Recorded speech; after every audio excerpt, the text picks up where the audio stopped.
बरेली में जिस तरह से प्रशासन ने 2-3 दिन के लिए इंटरनेट और ब्रॉडबैंड बंद किया है, जो सबसे पहला काम है लॉ एंड ऑर्डर कायम करना और समाज में शांति व्यवस्था कायम करना। समाज सबसे पहले सुरक्षित होना बहुत ज़रूरी है।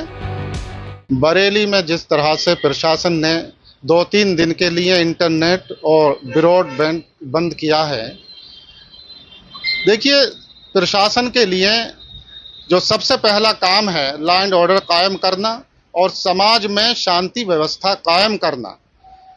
जिस तरह से पिछले दिनों में बरेली के हालात तनावपूर्ण हुए और हिंसाएं हुई, फिर प्रशासन को कंट्रोल करना पड़ा और कार्रवाइयां भी हुई।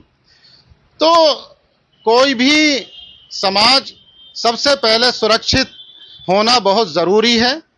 वहीं जिस तरीके से अब जुमे की नमाज है, तो हम लोगों से ये भी अपील करते हैं कि शांति व्यवस्था बनाने के लिए प्रशासन का साथ दें, क्योंकि शांति व्यवस्था बनाना सबसे पहला काम है। जिस तरह से आई लव मोहम्मद सल्लल्लाहु अलैहि वसल्लम और नाराए तकबीर के नारों को लेकर के पिछले दिनों में रोड पर आकर के तनाव बढ़ा और हिंसाएं हुई, तो मेरा मानना यह है कि किसी की भी ताकत का, किसी नाम का इस्तेमाल अगर गलत तरीके से हो रहा है तो ये एक फितना होता है और इसकी इस्लाम में बिल्कुल इजाजत नहीं है।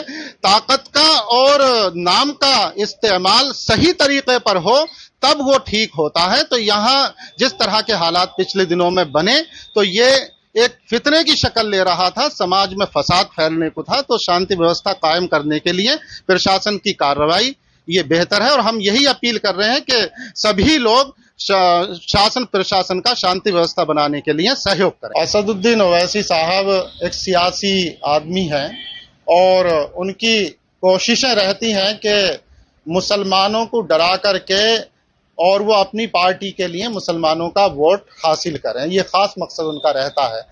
वहीं जिस तरह से उन्होंने संभल की मस्जिद के विवाद को लेकर के बात कही और आई लव मोहम्मद सल्लल्लाहु अलैहि वसल्लम के नारे को लेकर के और आई लव मोदी के बारे में बात कही कि आई लव मोदी से कोई आपत्ति नहीं है और आई लव मोहम्मद सल्लल्लाहु अलैहि वसल्लम से आपत्ति होती है, तो देखिए मैं स्पष्ट कर दूं कि आई लव मोहम्मद सल्लल्लाहु अलैहि वसल्लम का इस्तेमाल अगर गलत रास्ते पर ले जाकर किया जा रहा है तो इस्लाम में इसकी इजाजत नहीं है और ये एक फितना माना गया है।